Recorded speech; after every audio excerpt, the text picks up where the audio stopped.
Rich dad poor dad, page 22। तो इस बारे में आपको क्या कहना है? मैंने पूछा, और मुझे ये लग रहा था कि कम उम्र के बावजूद मैं बहादुरी से बातें कर रहा था। आपने मुझसे झूठ बोला। मैंने आपके लिए काम किया और आपने अपना वादा पूरा नहीं किया। आपने मुझे कुछ भी नहीं सिखाया। कौन कहता है कि मैंने तुम्हें कुछ नहीं सिखाया है? मेरे अमीर डैडी ने शांति से कहा।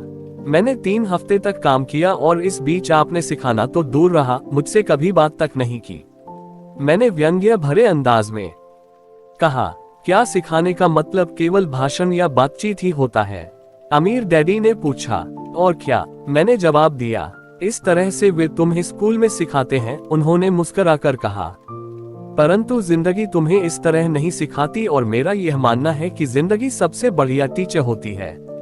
ज्यादातर वक्त जिंदगी आपसे बातें नहीं करती, यह एक तरह से आपको धक्का देती है।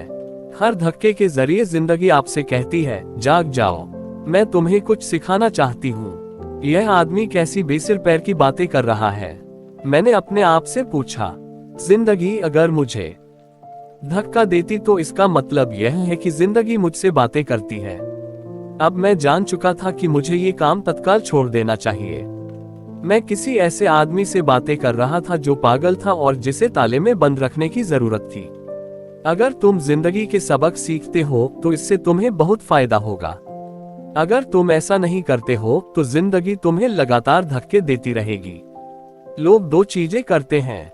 कुछ लोग जिंदगी के धक्कों को सहन करते चले जाते हैं, बाकी लोग गुस्सा हो जाते हैं और जिंदगी को धक्का देते हैं। परंतु वे धक्का देते हैं अपने बॉस को, अपने काम को, अपनी पत्नी या पति को।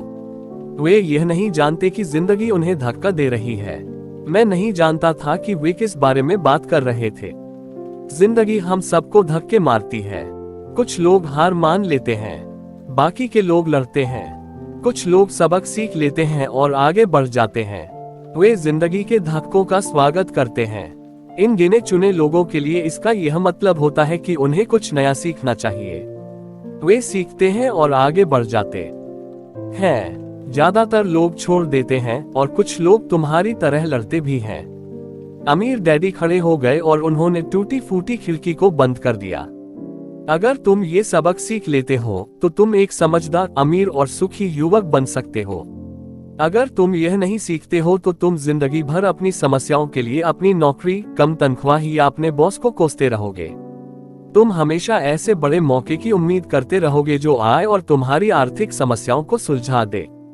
अमीर डैडी ने मेरी तरफ देखा कि क्या मैं अब भी उनकी बात सुन रहा हूँ। उनकी आंखें मेरी आंखों से मिली। हम एक दूसरे की तरफ देखते रहे और हमारी आंखों के बीच संप्रेषण की धाराएं बहने लगी। आखिर जब मैं उनके संदेश का मतलब समझ गया तो मैंने अपनी नजरें झुका ली। मैं जान गया था कि वे सही थे। मैं उन्हें दोषी ठहरा रहा था जबकि सीखने की जिद मेरी ही थी। मैं फालतू में ही लड़ रहा था।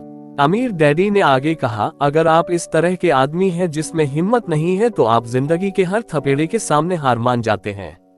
अगर आप इस किस्म के आदमी हैं तो आप जिंदगी भर सुरक्षित खेल खेलते रहेंगे, सही चीजें करते रहेंगे और किसी ऐसे वक्त का इंतजार करते रहेंगे जो आने वाला नहीं है। और फिर आप एक बोरिंग बुढ़े की तरह मर जाएंगे। आपके बहुत से दोस्त होंगे जो आपकी सिर्फ इसलिए तारीफ करेंगे क्योंकि आप एक मेहनती और भले आदमी थे। आपने अपनी जिंदगी सुरक्षित खेल खेलने और सही चीजें करने में गुजार दी। परंतु सच बात तो यह है कि आपने जिंदगी के थपेड़ों के सामने घुटने टेक दिए। आप खतरा मोल लेने की कल्पना तक से डरते थे।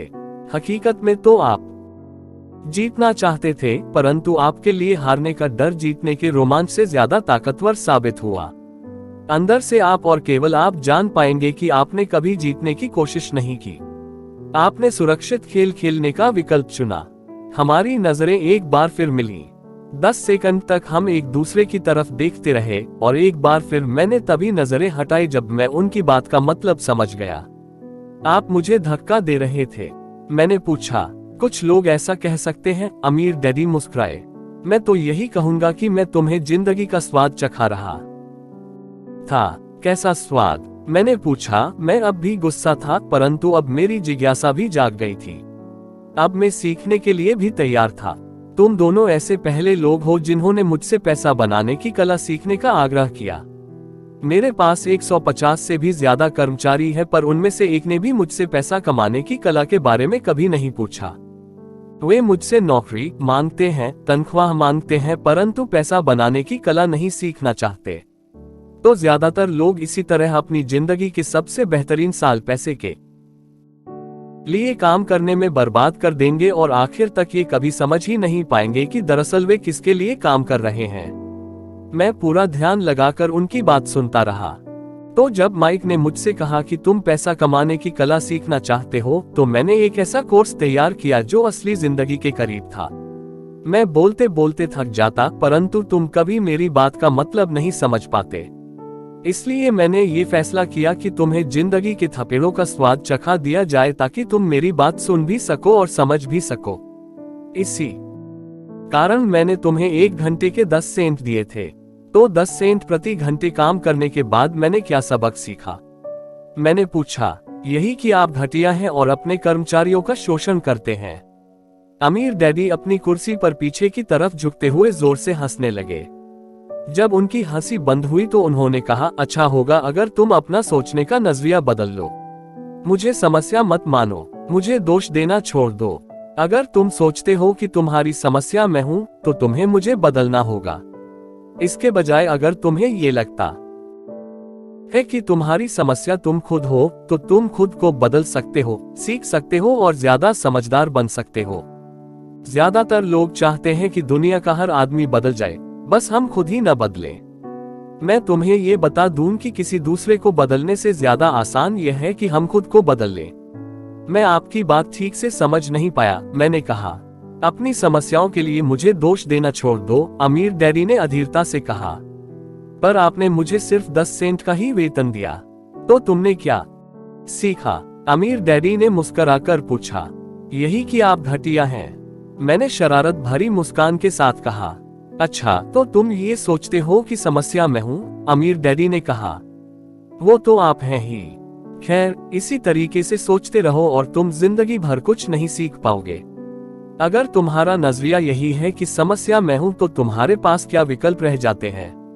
अगर आप मेरी तनख्वाह नहीं बढ़ाते या मुझे ज्यादा इज्जत नहीं देते हैं, तो मैं काम छोड़कर चला जाऊंगा। ठीक कहा, अमीर डैडी ने कहा।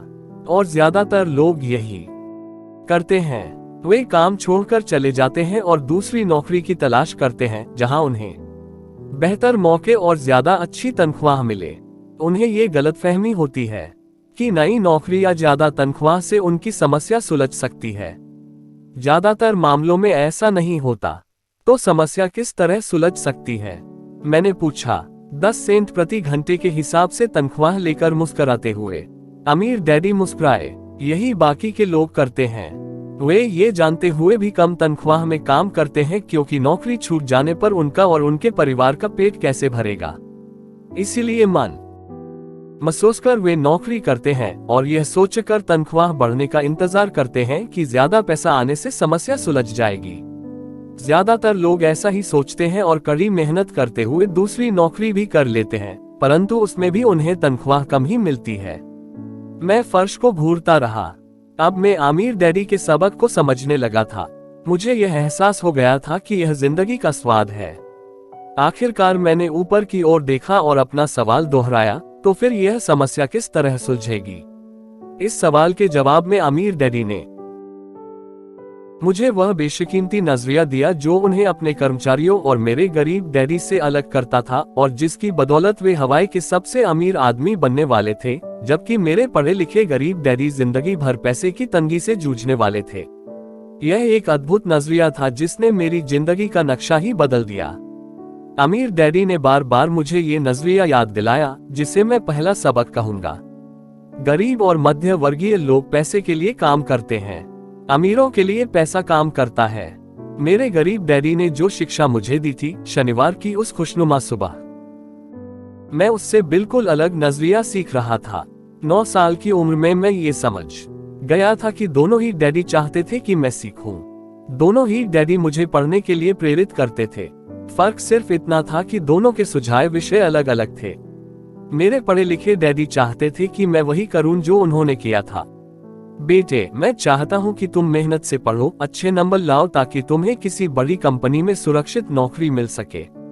और यह अच्छी तरह देख लो कि इसमें बहुत से दूसरे लाभ हों। मेरे अमीर डैडी चाहते थे कि मैं ये सीखूं कि पैसा कैसे काम करता है ताकि मैं इससे अपने लिए काम करवा सकूं। ये सबक मुझे जीवन भर उनके मार्गदर्शन में सीखना था, न कि किसी क्लासरूम में। मेरे अमीर डैडी ने मेरा पहला सबक जारी रखा, मैं खुश हूं कि तुम 10 सेंट प्रति घंटे के हिसाब से काम करने पर गुस्सा हो गए। अगर तुम गुस्सा नहीं हुए होते और तुम ऐसा खुशी खुशी करते रहते तो मैं तुमसे साफ कह देता कि मैं तुम्हें नहीं सिखा सकता। ये जान लो कि सच्ची शिक्षा में ऊर्जा, प्रबल भावना और जबरदस्त इच्छा की जरूरत होती है। गुस्सा उस फॉर्मूले का एक बहुत बड़ा हिस्सा है, क्योंकि प्रबल भावना में गुस्से और प्रेम का समन्वय होता है। जब पैसे की बात आती है तो ज्यादातर लोग सुरक्षित रास्ता खोजते हैं, इसलिए प्रबल भावना उन्हें राह नहीं दिखा पाती, उन्हें राह दिखाता है उनका डर। तो क्या इसीलिए वे कम तनख्वाह पर काम करने के लिए राजी हो जाते हैं? मैंने पूछा। हाँ, अमीर डैडी ने कहा। कुछ लोग कहते हैं कि मैं लोगों का शोषण करता हूँ क्योंकि मैं उन्हें उतनी तनख्वाह नहीं देता जितनी उन्हें शुगर प्लांटेशन या सरकार की तरफ से मिलती है। मैं यही कहना चाहता हूं कि लोग खुद अपना शोषण करते हैं, डरते हुए हैं, मैं नहीं। पर क्या आपको नहीं लगता कि आपको उन्हें ज्यादा तनख्वाह देनी चाहिए? मैंने पूछा। मुझे ज्यादा देने की जरूरत ही नहीं है, और इसके अलावा ज्यादा पैसा मिलने से उनकी समस्या नहीं सुलझेगी। अपने डैडी को ही देख लो, वे बहुत सा पैसा कमाते हैं और फिर भी वे अपने बिलों का भुगतान नहीं कर पाते। दुनिया में ऐसे बहुत से लोग हैं जिन्हें अगर ज्यादा पैसा मिल जाए तो वे ज्यादा कर्ज में डूब जाएंगे। तो इसी कारण आपने मुझे 10 सेंट प्रति घंटे की तनख्वाह दी, मैंने मुस्कुराते हुए कहा। यह सबक का हिस्सा था। बिल्कुल सही, अमीर डैडी ने मुस्कुराकर कहा। देखो, तुम्हारे डैडी स्कूल गए और उन्होंने बहुत बढ़िया शिक्षा इसलिए हासिल की ताकि उन्हें अच्छी तनख्वाह वाली नौकरी मिल सके, जो उन्हें मिल गई। परंतु उनके पास आज भी पैसे की तंगी है। ऐसा इसलिए है क्योंकि उन्होंने स्कूल में पैसे के बारे में कुछ भी नहीं सीखा। और सबसे बड़ी बात यह है कि वे पैसे के लिए काम करने में भरोसा करते हैं।